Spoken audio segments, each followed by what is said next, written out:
pag invest tamang paggamit ng pera at may nag-comment, sayang yung 25 years sa pagtatrabaho ko, wala akong naipon. Masakit yan, lalo na kung binigay mo lahat tapos sa dulo, ikaw ang walang natira para sa sarili mo. Pero alam mo kung anong pwede mong gawin ngayon? Siguraduhin mo na hindi yan mangyayari sa mga susunod na henerasyon. Kung hindi tayo naturuan sa pag-iipon at pag invest pwede nating ituro yan sa mga anak natin. Simulan mo silang turuan ng financial literacy habang bata pa sila. Ipakita mo yung halaga ng pag-iipon at pag invest tamang paggamit ng pera at may nag-comment, sayang yung 25 years sa pagtatrabaho ko, wala akong naipon.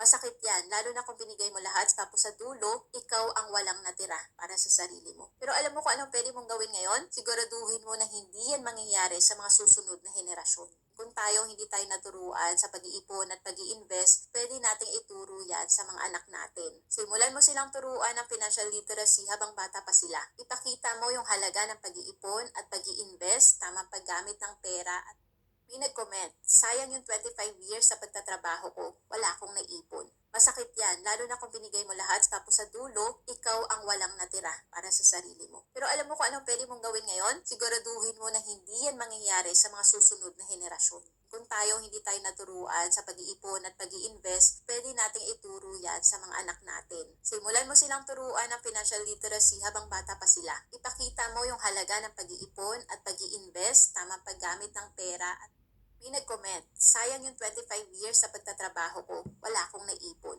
Masakit yan, lalo na kung binigay mo lahat tapos sa dulo, ikaw ang walang natira para sa sarili mo. Pero alam mo kung anong pwede mong gawin ngayon? Siguraduhin mo na hindi yan mangyayari sa mga susunod na henerasyon. Kung hindi tayo naturuan sa pag-iipon at pag invest pwede nating ituro yan sa mga anak natin. Simulan mo silang turuan ng financial literacy habang bata pa sila. Ipakita mo yung halaga ng pag-iipon at pag invest tamang paggamit ng pera at may nag-comment, sayang yung 25 years sa pagtatrabaho ko, wala akong naipon. Masakit yan, lalo na kung binigay mo lahat tapos sa dulo, ikaw ang walang natira para sa sarili mo. Pero alam mo kung anong pwede mong gawin ngayon? Siguraduhin mo na hindi yan mangyayari sa mga susunod na henerasyon. Kung hindi tayo naturuan sa pag-iipon at pag invest pwede nating ituro yan sa mga anak natin. Simulan mo silang turuan ng financial literacy habang bata pa sila. Ipakita mo yung halaga ng pag-iipon at pag invest tamang paggamit ng pera at may nag-comment, sayang yung 25 years sa pagtatrabaho ko, wala akong naipon.